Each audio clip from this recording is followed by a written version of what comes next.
অন্তর্বর্তী সরকারের কর্মকাণ্ড জনগণের প্রশ্নের মুখে পড়তে শুরু করেছে। করিডর কিংবা বন্দর দেয়া বা না দেয়া তাদের কাজ নয়, বলেছেন তারেক রহমান। ইসির ওপর সরকারের চাপ প্রয়োগের মনোভাব, জাতীয় নির্বাচনে প্রভাব পড়ার শঙ্কা ইশরাক হোসেনের। স্থানীয় সরকার উপদেষ্টা ও সচিবকে নগর ভবনে অবাঞ্ছিত ঘোষণা দক্ষিণ ঢাকাবাসীর। ক্ষুদ্র ঋণে অবিশ্বাসী রায়, ব্যাংকের টাকা নিয়ে হাওয়া, মন্তব্য প্রধান উপদেষ্টার। গঠন হবে আলাদা মাইক্রো ক্রেডিট ব্যাংক। মাগুরায় বহুল আলোচিত শিশু আসিয়া ধর্ষণ ও হত্যায় হিটু শেখের মৃত্যুদণ্ড। ৩ আসামি খালাস পাওয়ায় অসন্তুষ্ট পরিবার। দেখছিলেন ক্রাউন সিমেন্ট সংবাদ শিরোনাম। এবারে বিস্তারিত। বিএনপির ভারপ্রাপ্ত চেয়ারম্যান তারেক রহমান বলেছেন, করিডোর কিংবা বন্দর দেয়া বা না দেয়া অবশ্যই অন্তর্বর্তী সরকারের কাজ নয়, এটা করবে জনগণের ভোটে নির্বাচিত সংসদ বা সরকার। আর অন্তর্বর্তীকালীন সরকারের প্রতি আহ্বান জানিয়ে তিনি বলেন, পরিস্থিতি ঘোলা না করে অবিলম্বে নির্বাচনের সুনির্দিষ্ট তারিখ ঘোষণা করুন, না হলে পতিত ও পলাতক স্বৈরাচারকে মোকাবেলা করা সহজ হবে না। আহমেদ সারোয়ারের রিপোর্ট। দলের অষ্টম প্রতিষ্ঠাবার্ষিকী উপলক্ষে শনিবার আলোচনা সভার আয়োজন করে ফ্যাসিস্ট হাসিনা বিরোধী যুগপৎ আন্দোলনের শরিক দল এনডিএম। রাজধানীর একটি হোটেলে আয়োজিত আলোচনায় লন্ডন থেকে ভার্চুয়ালি যোগ দেন বিএনপির ভারপ্রাপ্ত চেয়ারম্যান তারেক রহমান। বক্তব্যে তারেক রহমান বলেন, এরই মধ্যে নির্বাচন নিয়ে অন্তর্বর্তী সরকারের ইচ্ছা জনগণের প্রশ্নের মুখে পড়তে শুরু করেছে। সরকার জনগণের আশা আকাঙ্ক্ষা বুঝতে ব্যর্থ হলে পরিস্থিতি সামাল দেয়া কঠিন হবে। জুলাই আগস্টের আন্দোলনে কতজন শহীদ হয়েছেন, কতজন আহত হয়েছেন, 10 মাসেও কিন্তু অন্তর্বর্তীকালীন সরকার শহীদদের এই সংখ্যা ও তালিকা চূড়ান্ত করতে পারেনি। জুলাই আগস্টের হতাহতদের সঠিক তালিকা তৈরি করার চেয়েও অন্তর্বর্তীকালীন সরকারের কাছে করিডোর প্রদান কিংবা বন্দর ব্যবস্থাপনা বিদেশের হাতে তুলে দেওয়াটাকেই বেশি প্রাধান্য বলে মনে হচ্ছে, বা তারা বেশি প্রাধান্য দিচ্ছেন বলে মনে হচ্ছে।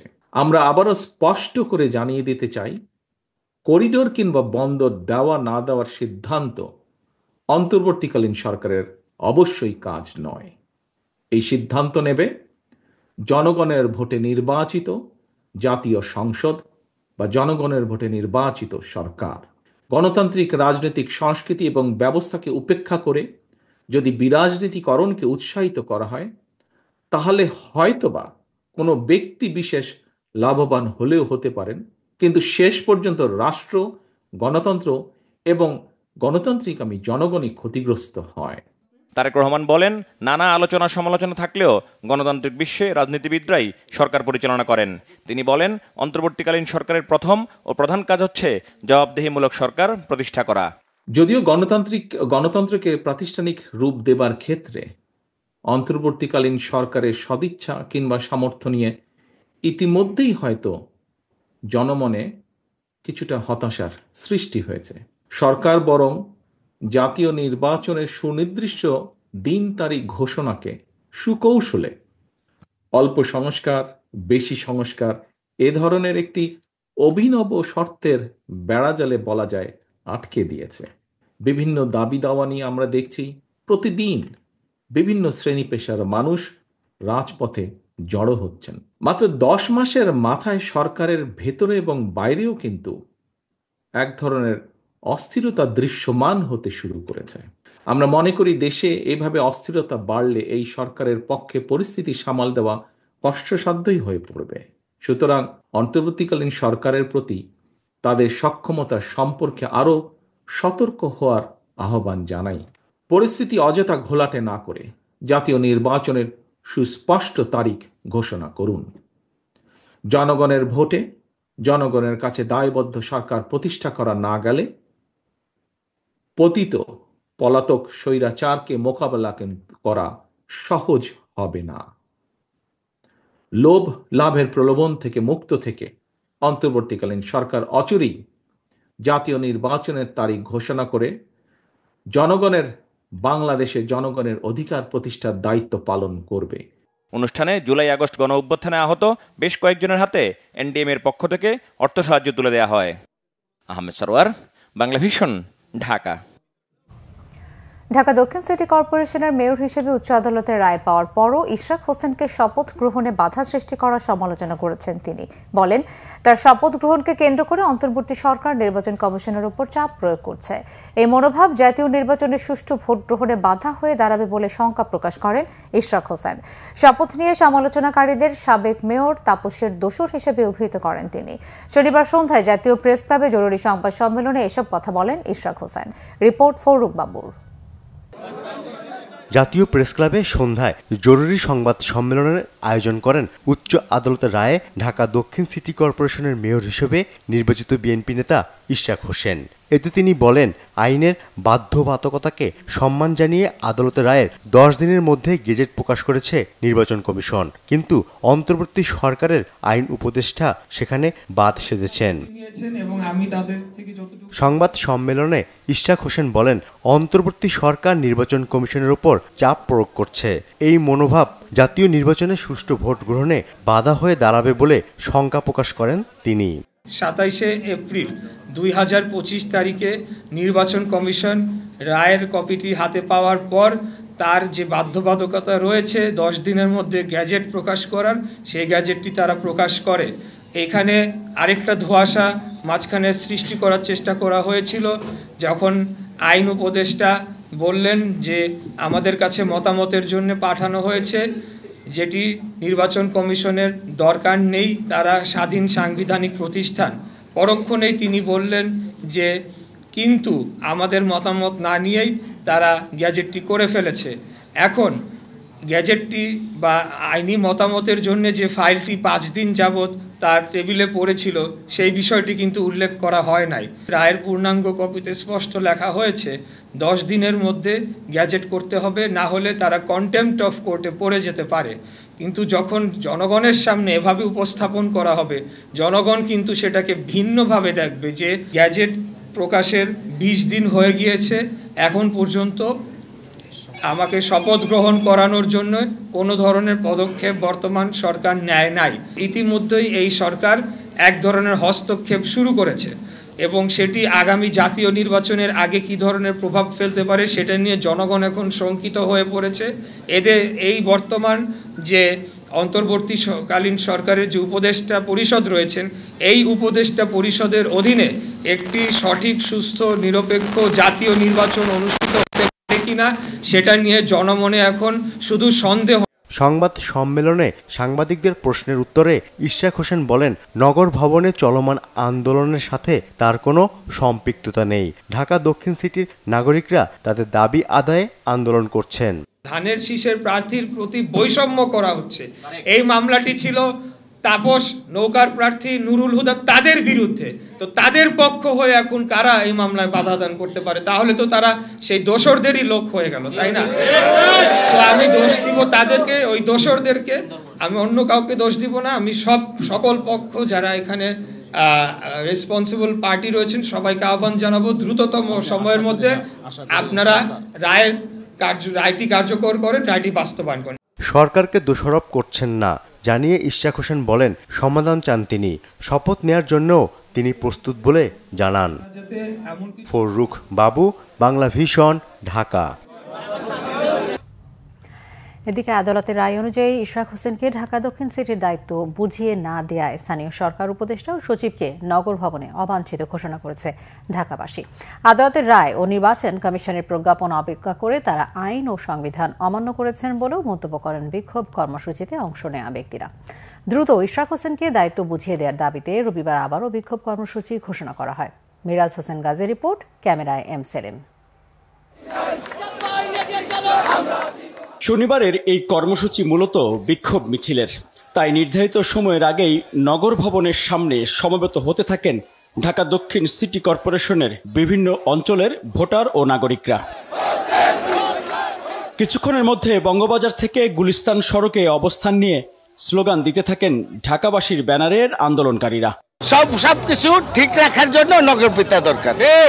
আমরা এই দেশের যত জনগণ আছে আমরা তীব্র থেকে আন্দোলন করব।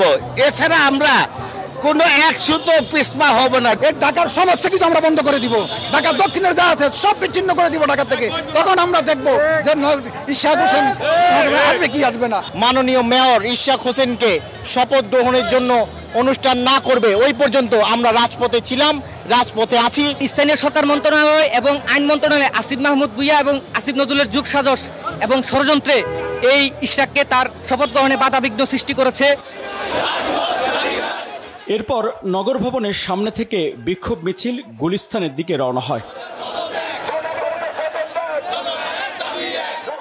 গুলিস্তান থেকে 0 পয়েন্ট দিয়ে সচিবালয়ের পূর্ব গেট হয়ে মিছিলটি পল্টন মোড়ের দিকে যায়। এরপর সেখান থেকে জাতীয় প্রেস ক্লাবের সামনে গিয়ে কিছুক্ষণ অবস্থান নেন মিছিলকারীরা। জাতীয় প্রেস ক্লাবের সামনে থেকে শিক্ষা ভবন হয়ে আবারও নগর ভবনে এসে শেষ হয়।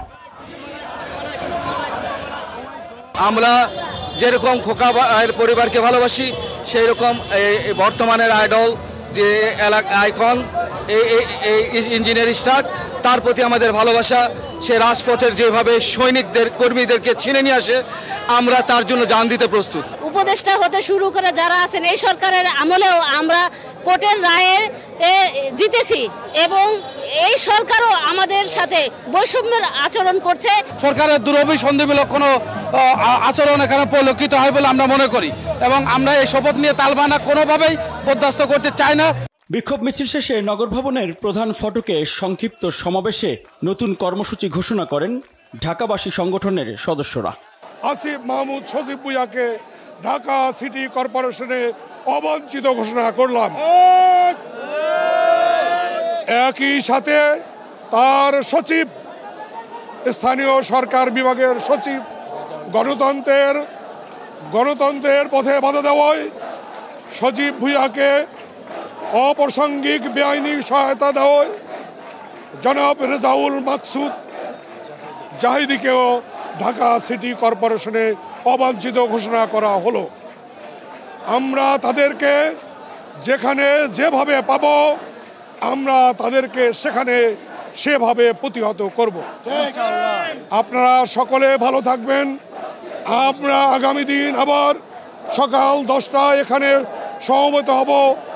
একই পথে আমরা প্রেস ক্লাব পর্যন্ত গিয়ে আবার এখানে বিক্ষোভ মিছিল শেষ করব। অর্থাৎ আগামী দিন আমাদের একই কর্মসূচি থাকলো। আদালতের রায় ও নির্বাচন কমিশনের প্রজ্ঞাপনের পরও স্থানীয় সরকার মন্ত্রণালয় দায়িত্ব বুঝিয়ে না দেওয়া ডক্টর মোহাম্মদ ইউনূস সরকারের জন্য ভালো উদাহরণ নয় বলেও মন্তব্য করেন ঢাকা দক্ষিণ সিটি কর্পোরেশনের বাসিন্দারা। মিরাজ হোসেন গাজী, বাংলা ভিশন, ঢাকা। বিএনপির স্থায়ী কমিটির সদস্য সালাউদ্দিন আহমেদ বলেছেন, নির্বাচনের দাবিতে সরকারকে ঘেরাও করা লাগলে তা হবে দুর্ভাগ্যজনক। স্থায়ী কমিটির আরেক সদস্য ডক্টর আব্দুল মঈন খান বলেছেন, গণতন্ত্র পুনরুদ্ধারের একমাত্র উপায় সুষ্ঠু নির্বাচন। আর আমির খসরু মাহমুদ চৌধুরী বলেছেন, ছোটখাটো খুচরা পার্টি নিয়ে ভাবার সময় নেই বিএনপির। দলীয় বিভিন্ন কর্মসূচিতে তারা এসব কথা বলেন। তারুণ্যের রাজনৈতিক অধিকার প্রতিষ্ঠার লক্ষ্যে খুলনার ঐতিহাসিক সার্কিট হাউস মাঠে সমাবেশ করে বিএনপি। গণতন্ত্র পুনরুদ্ধারের আন্দোলনের ধারাবাহিকতায় দেশের তরুণদের শক্তিকে কাজে লাগাতে খুলনা ও বরিশাল বিভাগের সমন্বয়ে এ সমাবেশের আয়োজন করে যুবদল, স্বেচ্ছাসেবক দল ও ছাত্রদল। এতে প্রধান অতিথি ছিলেন বিএনপির স্থায়ী কমিটির সদস্য সালাউদ্দিন আহমেদ। এ সময় অন্তর্বর্তী সরকারের সমালোচনা করেন তিনি। দাবি জানান দ্রুত নির্বাচনের রোডম্যাপ দেয়ার। ডক্টর মোহাম্মদ ইউনূস, আপনি অবলীলাক্রমে বাংলাদেশের সমুদ্র বন্দর, নদী বন্দর, করিডোর সব বিদেশিদের হাতে হস্তান্তর করবেন। কি চুক্তি করে এসেছেন? কি এখতিয়ার আছে আপনার? কি ম্যান্ডেট নিয়ে এসেছেন?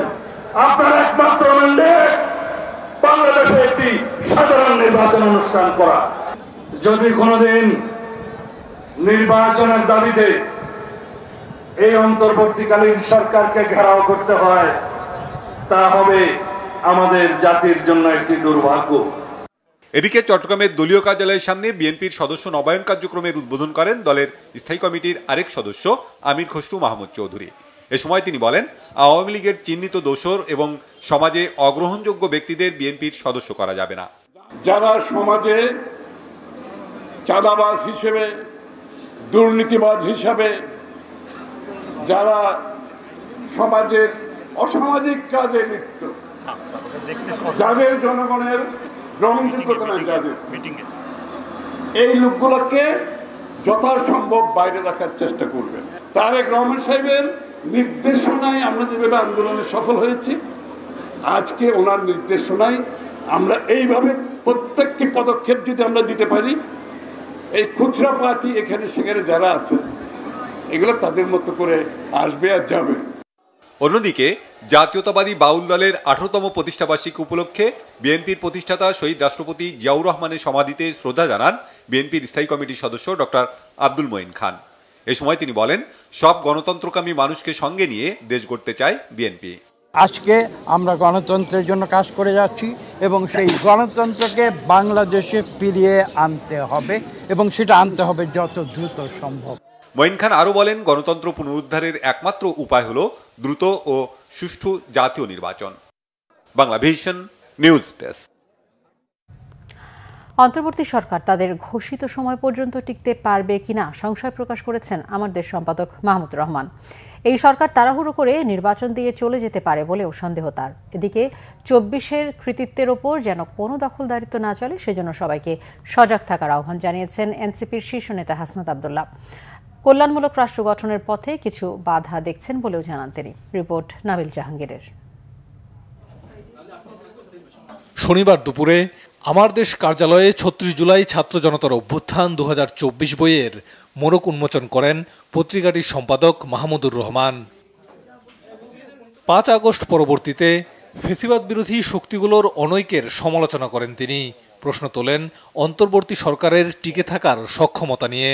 9 মাস সময়ের মধ্যেই আমাদের মধ্যে রাজনীতিবিদরা বা রাজনৈতিক দলসমূহ তারা পরবর্তী ক্ষমতার পাটাতন তৈরিতে বেশি ব্যস্ত হয়ে গেছেন। সেখানে আমার মনে হচ্ছে না যে এই সরকারের যে ঘোষিত সময়সীমা যে ডিসেম্বর থেকে জুন পর্যন্ত এই সরকার থাকতে চায়, সেই পর্যন্ত সরকার খুব সাকসেসফুলি থাকতে পারবে। হিসেবে আমার মনে হচ্ছে যে সরকারের সময় যেন সংকুচিত হয়ে আসছে। আদৌ কি কোনো সংস্কার ডকুমেন্ট তৈরি করতে পারবেন এনরা ইলেকশনের আগে, নাকি এত চাপ তৈরি হবে যে তাড়াহুড়ো করে ইলেকশন দিয়ে ওনারা বলবেন যে আমরা চলে যাই? ফ্যাসিবাদ বিরোধী শক্তিগুলোর দ্বন্দ্বে জড়িয়ে পড়ার ঘটনায় আক্ষেপ জানান জাতীয় নাগরিক পার্টি এনসিপির নেতা হাসনাত আব্দুল্লাহ। এই 5ই আগস্ট এই আইডিওলজিক্যাল ক্ল্যাশের ঊর্ধ্বে উঠে আমরা একটা কল্যাণকামী একটা রাষ্ট্রের দিকে হয়তো আমরা এগিয়ে গিয়েছি। দুর্ভাগ্যজনক বিষয়, আমরা আবার একটা কালচারাল ফাইটের মধ্যে আমরা চলে গিয়েছি। 71-এর উপরে যেভাবে একটা মনোপলি সৃষ্টি হয়েছে, একদলীয় দখলদারিত্ব সৃষ্টি হয়েছে, 24-এর উপরে যেন এটা সৃষ্টি না হয়। 24-এর যথাযথ হিস্সা প্রত্যেকটা স্টেক হোল্ডার যেন সে বুঝে পায়। জুলাই গণ অভ্যুত্থানের আকাঙ্ক্ষা বাস্তবায়নে তরুণ সমাজকে ঐক্যবদ্ধ থাকার আহ্বান অনুষ্ঠানের অন্য বক্তাদেরও। নাবিল জাহাঙ্গীর, বাংলাভিশন, ঢাকা। প্রধান উপদেষ্টা ডক্টর মোহাম্মদ ইউনূস বলেছেন, যারা ক্ষুদ্র ঋণ বিশ্বাস করত না তারা ব্যাংক থেকে টাকা লোপাট করে হাওয়া হয়ে গেছে, কিন্তু ক্ষুদ্র ঋণের সংস্থার কেউ টাকা মেরে দেয়নি বলেও জানান তিনি। আলাদা লাইসেন্স দিয়ে ক্ষুদ্র ঋণ ব্যাংক চালু করা হবে বলে জানান তিনি। রিপোর্ট করছেন ইমরুল কায়েস। রাজধানীর আগারগাঁওয়ে মাইক্রো ক্রেডিট রেগুলেটরি অথরিটির ভবন উদ্বোধন করেছেন প্রধান উপদেষ্টা ডক্টর মোহাম্মদ ইউনূস। এ সময় তিনি বলেন, ক্ষুদ্র ঋণের শুরুর দিকে অনেক মানুষ এর বিরোধিতা করেছিল, পরে তারাই আসল ব্যাংক বলে দাবি করা ব্যাংকগুলো থেকে টাকা লোপাট করেছে বলে অভিযোগ করেন তিনি। জামানতওয়ালা ব্যাংক, যারা প্রকৃত ব্যাংক বিচার করতো বলতো, তারা আজকে হাওয়া, তারা কেউ নেই, তারা টাকা নিয়ে লোপাট, ব্যাংক শেষ। আর মাইক্রো ক্রেডিট পরিসংখ্যান আপনারা দেখতেছেন, পয়সা কেউ মারে নাই, কেউ পালিয়ে যায় নাই, সেগুলো প্রতিটি পয়সা আছে, তাদের জমা টাকা আছে, তাদের নিজেদের কাজ চলছে এবং নিজেদের টাকা নিজেরা চলছে। ব্যাংক কাকে বলবেন এখন? আপনারা বিচার করুন, ব্যাংক কোনটা? কাজে যেটা প্রকৃত ব্যাংক সেদিক দিকে আমরা নজর দিই না, আমরা কোনো রকমের বুঝ দেওয়ার মতো করে যাই। যেটা নকল ব্যাংক সেটা নিয়ে আমরা সব ব্যস্ত। প্রধান উপদেষ্টা বলেন, এখন ক্ষুদ্র ঋণ ব্যবস্থায় এনজিও পর্যায় থেকে উত্তরণ ঘটিয়ে ব্যাংক প্রতিষ্ঠা করতে হবে। আর নতুন চিন্তা করতে হবে, এখানে মাইক্রো ক্রেডিট ব্যাংক স্থাপন, এটা এখন এনজিও, কাজে এনজিওর থেকে উত্তরণ হইতে হবে। এনজিও পর্যায়ে রয়ে গেলে এটা ঠিক আবার ওই ব্যাংকিং মেজাজে আসবে না। মেজাজে আসতে হলে তাকে ব্যাংক হতে হবে। এই মাইক্রো ক্রেডিট ব্যাংক নামে একটা আইন করতে হবে, যেটা আইনের কথা আভাসিক নিয়ে আমরা পাচ্ছি এখানে। এটা পরিষ্কারভাবে এটা নতুন একটা ব্যাংক হতে হবে, নতুন একটা আইনে। সেটা regulatory authority, micro credit regulatory authority হতে পারে, ভিন্ন অথরিটি হতে পারে। চাকরি না খুঁজে তরুণ তরুণীরা ক্ষুদ্র ঋণ ব্যাংক থেকে ব্যবসায় বিনিয়োগ করতে পারবে বলে আশা করেন ডক্টর মোহাম্মদ ইউনূস। ইমরুল কায়েস, বাংলা ভিশন, ঢাকা। মাগুরায় আসিয়াকে ধর্ষণ ও হত্যার আলোচিত মামলায় শিশুটির বোনের শ্বশুর হিটু শেখকে মৃত্যুদণ্ড দিয়েছেন আদালত। এছাড়া বাকি 3 আসামিকে খালাস দেওয়া হয়েছে। ঘটনার দিন থেকে 73 দিনের মাথায় এই মামলার রায় ঘোষণা করা হলো। এর মধ্যে তদন্ত শেষে পুলিশ 37 দিনের মধ্যে অভিযোগপত্রও জমা দেয়। মাগুরা প্রতিনিধি শরীফ আনোয়ারুল হাসান রবিনের তথ্য ছবিতে ডেস্ক রিপোর্ট। মাগুরায় শিশু আসিয়া ধর্ষণের ঘটনায় উত্তাল হয়েছিল গোটা দেশ।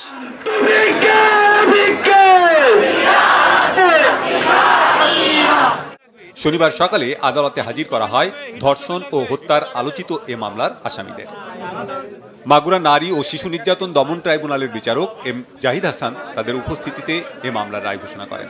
অভিযোগ গঠন বা বিচার শুরুর 25 দিনের মাথায় এই মামলার রায় ঘোষণা করা হলো। রায়ে অসন্তোষের কথা জানিয়েছেন আসিয়ার মা।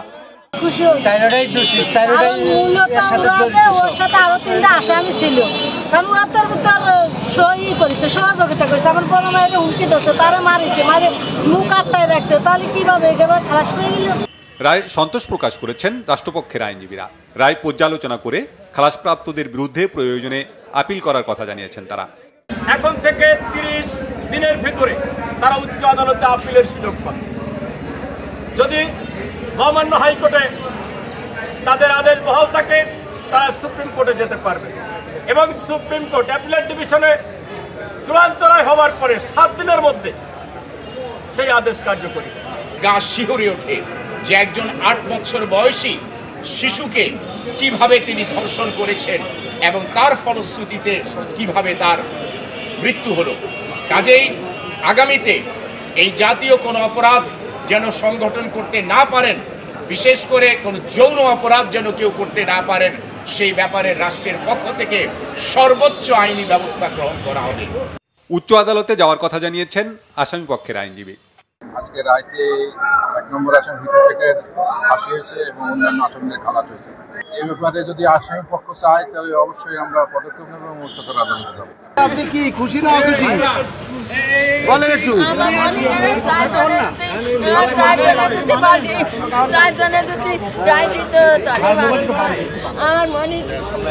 23 এপ্রিল অভিযোগ গঠনের মধ্য দিয়ে বিচার কার্যক্রম শুরু হয় আলোচিত এ মামলার। 27 এপ্রিল মামলায় সাক্ষ্য গ্রহণ শুরু হয়। ছুটির দিন বাদে টানা শুনানি চলে। বিচার কার্যক্রম শেষ হয় 21 দিনে। এর আগে 15 March senior judicial magistrate Sabyasachi রায়ের আদালতে শিশুটির বোনের শ্বশুর হিটু শেখ ফৌজদারি কার্যবিধির 164 ধারায় স্বীকারোক্তিমূলক জবানবন্দি দেন। শিশু আসিয়া বড় বোনের শ্বশুর বাড়িতে বেড়াতে গিয়েছিলেন। 6 মার্চ বেলা 11:30টার দিকে তাকে অচেতন অবস্থায় মাগুরার হাসপাতালে নেওয়া হয়। পরে 13 মার্চ ঢাকার সম্মিলিত সামরিক হাসপাতালে চিকিৎসাধীন অবস্থায় তার মৃত্যু হয়। এর আগে 8 মার্চ শিশুটির মা মাগুরা সদর থানায় নারী ও শিশু নির্যাতন দমন আইনে ধর্ষণ ও হত্যা চেষ্টার অভিযোগে মামলা করেন। Bangla vision news desk. নিয়মনীতির তোয়াক্কা না করে ভারত অবৈধভাবে বাংলাদেশে পুশিং করছে। তবে বাংলাদেশ অবৈধ ভারতীয় খুঁজে বের করে নিয়ম মেনে হস্তান্তর করবে বলে জানিয়েছেন স্বরাষ্ট্র উপদেষ্টা জাহাঙ্গীর আলম চৌধুরী। আর বিজিবির মহাপরিচালক সহযোগিতা চাইলেন সীমান্ত এলাকার স্থানীয় মানুষের।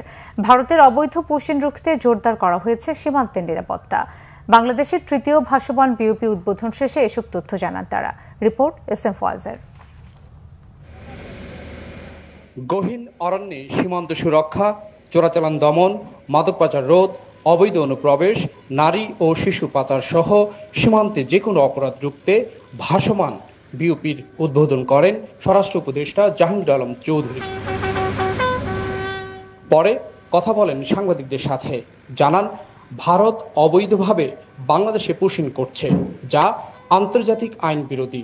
জানান বাংলাদেশে অবস্থানরত অবৈধ ভারতীয়দের চিহ্নিত করে নিয়ম মেনেই ভারতে পাঠানো হবে। প্রত্যেকটা একটা প্রপার চ্যানেল আছে, যেমন আমরাও ইন্ডিয়ান যারা বাংলাদেশে আছে তাদেরও আমরা প্রপার চ্যানেলে পাঠাই, আমরা কিন্তু কাউরে পুশিং করি না। তো এই জন্য তাদেরও বলা হয়েছে তারা প্রপার চ্যানেলে যদি বাংলাদেশিরা থাকে তাদের পাঠান। গতকালকে আপনারা দেখছেন যে সেই ব্রাহ্মণবাড়িয়া ওই সীমান্ত কিন্তু তারা পুশিংয়ের চেষ্টা করছে, বাট বিজিবির সাথে আনসার এবং জনগণের সহায়তায় তারা কিন্তু করতে পারেনি। এইসব এলাকায় আমি আপনাদের অনুরোধ করব, আপনারা সবাই যদি সহযোগিতা করেন ইন্ডিয়া পুশিং করতে পারবে না। আর ভারতীয়দের আগ্রাসন রুখতে সীমান্ত এলাকায় স্থানীয়দের সহযোগিতা চেয়েছেন বর্ডার গার্ড বাংলাদেশের মহাপরিচালক মেজর জেনারেল মোহাম্মদ আশরাফুজ্জামান সিদ্দিকী। এটা প্রতিরোধ করার জন্য আমি সিদ্ধান্ত গ্রহণ করি যে আমাদের এই তৃতীয় ভাসমান বিওপিটি আমরা এখানে স্থাপন করব। তো সেটা আমাদের দেশেই তৈরি। আমরা এর মাধ্যমে এই এলাকায় চোরাচালান আরো প্রতিহত সুন্দরভাবে, অপরাধ এবং চোরাচালান আরো সুন্দরভাবে প্রতিহত করার আশা রাখি। পুশিং ঠেকাতে সীমান্তবর্তী এলাকায় কঠোর নজরদারি করা হচ্ছে। এখন পর্যন্ত বাংলাদেশের বিভিন্ন সীমান্ত দিয়ে প্রায় 4 শতাধিক পুশিং করা হয়েছে। S M Foyez, Bangla Vision, Shyamnagar, Satkhira. যুক্তরাষ্ট্রের পাল্টা শুল্ক আরোপ নিয়ে বাংলাদেশের জনগণ যতটা ভয় পাচ্ছে ততটা ভয় পাওয়ার কারণ নেই বলে মন্তব্য করেছেন সেন্টার ফর পলিসি ডায়ালগের সম্মানিত ফেলো ডক্টর দেবপ্রিয় ভট্টাচার্য। শনিবার Dhaka chamber of commerce and industry আয়োজিত সেমিনারে এই মন্তব্য করেন তিনি। বলেন, যতটা ট্যারিফ যুক্তরাষ্ট্র তৈরি পোশাকের উপর আরোপ করতে চাচ্ছে তুলনামূলকভাবে তা প্রতিযোগী দেশগুলোর চেয়ে বাংলাদেশকে ভালো অবস্থানে রাখবে। যুক্তরাষ্ট্রের এই ধরনের সিদ্ধান্ত দীর্ঘস্থায়ী হবে না বলেও আশা করেন তিনি। মার্কিন পাল্টা শুল্ক আরোপের পর অন্তর্বর্তী সরকারের নেওয়া প্রাথমিক পদক্ষেপকে স্বাগত জানালেও একতরফাভাবে মার্কিন যুক্তরাষ্ট্রকে শুল্ক ছাড় দেওয়ার সমালোচনা করেন তিনি।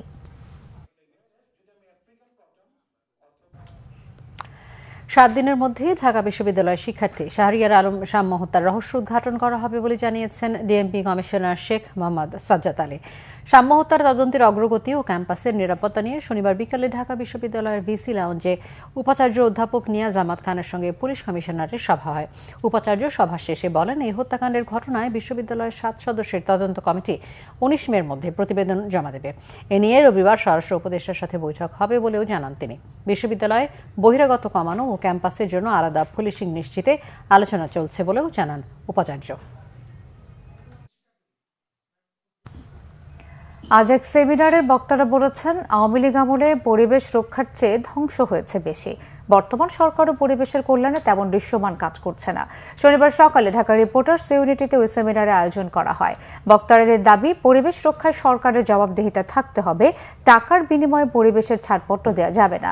এ সময় বিএনপির স্বনির্ভর বিষয়ক সহ সম্পাদক নীলুফার চৌধুরী মনি বলেন, পরিবেশ রক্ষা করতে হলে পরিকল্পনাহীন স্থাপনা নির্মাণ বন্ধের পাশাপাশি পরিবেশ বান্ধব পরিকল্পনা করতে হবে।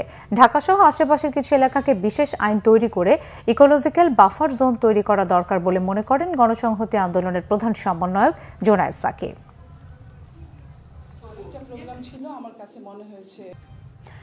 অর্থনীতিবিদ ও পুঁজিবাজার বিশ্লেষক আবু আহমেদ বলেছেন, নীতি গ্রহণ ও বাস্তবায়নের জন্যই রাজস্ব বিভাগকে আলাদা করা হয়েছে, যার সুফল আসবে ট্যাক্স জিডিপি অনুপাতে ভারসাম্য আসার মধ্য দিয়ে। এফডিসিতে এক ছায়া সংসদে তিনি কথা বলেন। আবু আহমেদ বলেন, পুরনো এই পরিকল্পনাটি নিয়ে ট্রেড ইউনিয়নের মতো আচরণ জাতীয় রাজস্ব বোর্ড এনবিআর কর্মকর্তাদের কাছ থেকে কাম্য নয়। প্রতিবাদ না করে যৌক্তিক অবস্থান নিয়ে সরকারকে সহযোগিতা করা উচিত বলেও মন্তব্য করেন তিনি। ডিবেট ফর ডেমোক্রেসির চেয়ারম্যান হাসান আহমেদ চৌধুরী কিরণ বলেন, বিগত সময়ে ঋণ নিয়ে হাজার হাজার কোটি টাকা পাচার করা হয়েছে। আইএমএফ এর ঋণ নিতে গিয়ে জনস্বার্থ বিরোধী কোনো কাজ করা যাবে না।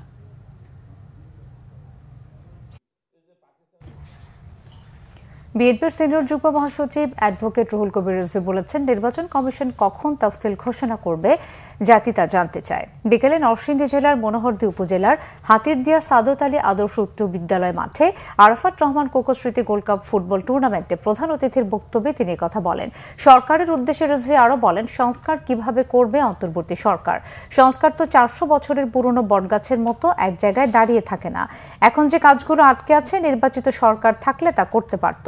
টুর্নামেন্টের উদ্বোধন করেন বিএনপির যুগ্ম মহাসচিব ও নরসিংদী জেলা বিএনপির সভাপতি খায়রুল কবির খোকন। খেলায় আফাজ উদ্দিন মুক্তার ফাউন্ডেশনকে 2-0 গোলে হারায় সাতপাইকা ফুটবল একাদশ।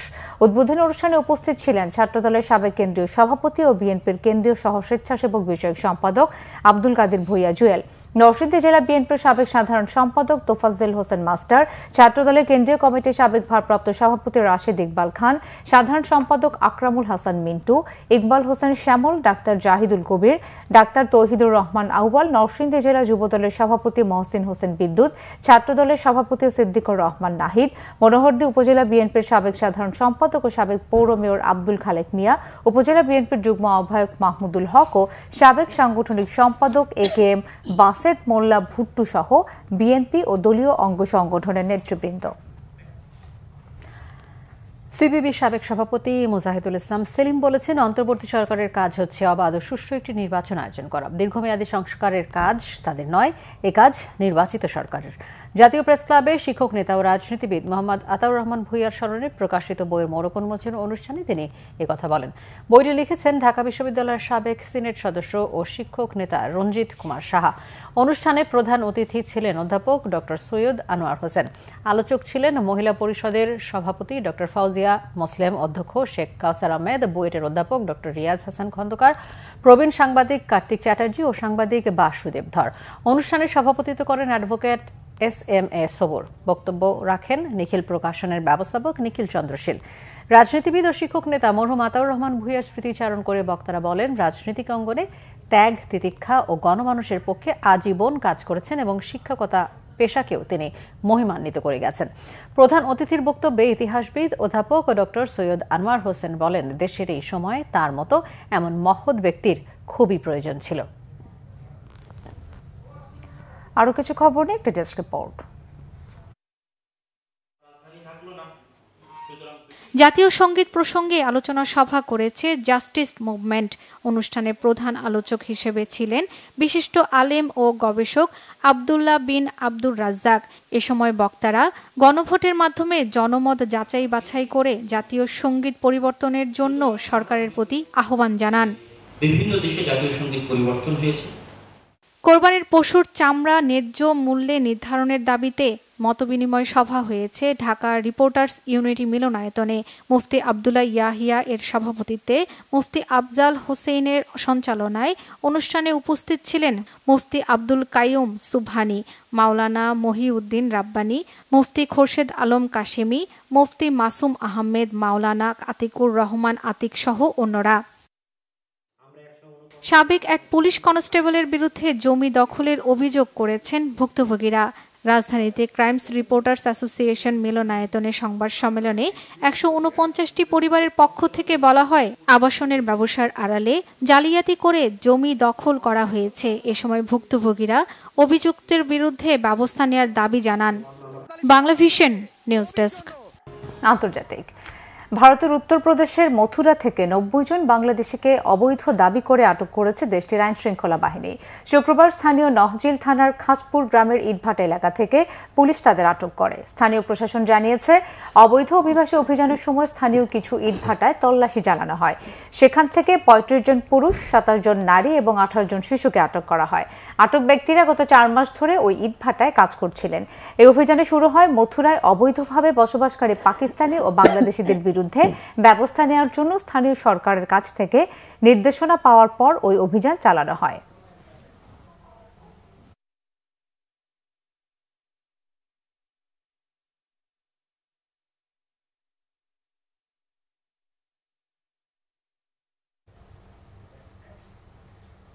খেলা সংবাদ।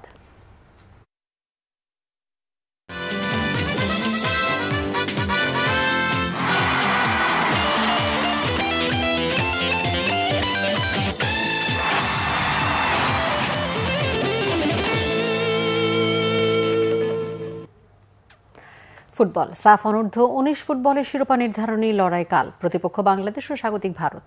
অরুণাচলের গোল্ডেন জুবিলি স্টেডিয়ামে সন্ধ্যা 7:30টায় শুরু হবে ম্যাচটি। প্রথমবার ট্রফি জয়ের লক্ষ্য বাংলাদেশের।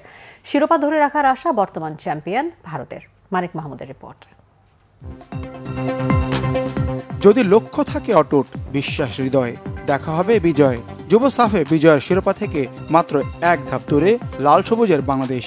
সোনালী ট্রফিটা নিজেদের করে নিতে অরুণাচলে অরুণোদয়ের প্রত্যয় ফয়সাল মোর্শেদদের। তবে চ্যালেঞ্জটা বেশ কঠিন। ঘরের মাঠে ট্রফি রেখে দিতে সর্বোচ্চ শক্তি প্রয়োগ করবে ডিফেন্ডিং চ্যাম্পিয়ন ভারত। গ্রুপ পর্বে মালদ্বীপের সাথে ড্র করে বাংলাদেশ, হারায় ভুটানকে। সেমিফাইনালে নেপালের বিপক্ষে ম্যাচটা হয় প্রতিদ্বন্দ্বিতাপূর্ণ। 3 ম্যাচে শিশুদের পারফরমেন্স যাচাই করেছেন কোচ গোলাম রব্বানী ছোটন। 3 ম্যাচে গোল পেয়েছেন অধিনায়ক ফয়সাল, স্কোরিংয়ে সুমন মুর্শিদরাও দেখিয়েছেন নৈপুণ্য। ফাইনালে প্রতিপক্ষ শক্তিশালী ভারতকে পরাস্ত করতে টিম স্পিরিটটা গুরুত্বপূর্ণ কোচের কাছে। ছেলেরা এই টুর্নামেন্টের প্রত্যেকটা ম্যাচেই আপনার ভালো ফুটবল খেলেছে এবং তারা এই টুর্নামেন্টে অনেক কিছুই শিখতে পেরেছে। এখন তারা অনেকটা আত্মবিশ্বাসী এবং তারা ফাইনালের জন্য পুরোপুরিভাবেই প্রস্তুত। আগের ম্যাচগুলোর ভুল থেকে শিক্ষা নিয়ে ফাইনালে প্রতিপক্ষকে কোনো সুযোগ না দিতে সতর্ক ফয়সাল মোর্শেদরা। ফাইনালে ইন্ডিয়া, তো সেক্ষেত্রে একটু অন্যরকম বিষয়টা। তবে ইন্ডিয়া ভালো টিম, এটা আমরা সবসময় রেসপেক্ট করি।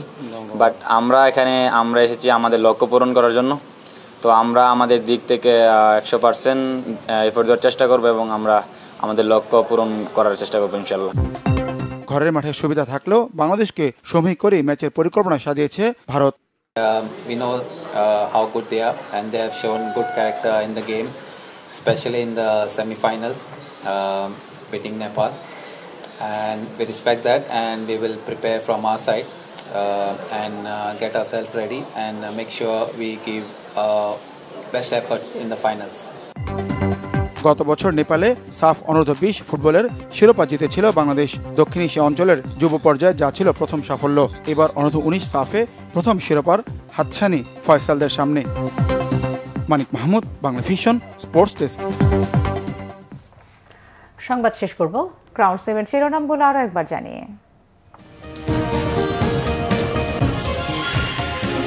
অন্তর্বর্তী সরকারের কর্মকাণ্ড জনগণের প্রশ্নের মুখে পড়তে শুরু করেছে। করিডোর কিংবা বন্দর দেয়া বা না দেয়া তাদের কাজ নয়, বলেছেন তারেক রহমান। ইসির উপর সরকারের চাপ প্রয়োগের মনোভাবে জাতীয় নির্বাচনে প্রভাব পড়ার শঙ্কা ইশরাক হোসেনের। স্থানীয় সরকার উপদেষ্টা ও সচিবকে নগর ভবনে অবাঞ্ছিত ঘোষণা দক্ষিণ ঢাকাবাসী। ক্ষুদ্র ঋণে অবিশ্বাসীরাই ব্যাংকের টাকা নিয়ে হাওয়া, মন্তব্য প্রধান উপদেষ্টার। গঠন হবে আলাদা মাইক্রো ক্রেডিট ব্যাংক।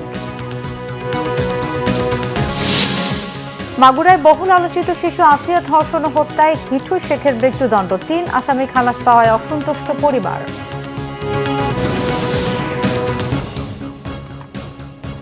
এই ছিল এখনকার মতো। পরের সংবাদ রাত 1টায় দেখার আমন্ত্রণ রইল।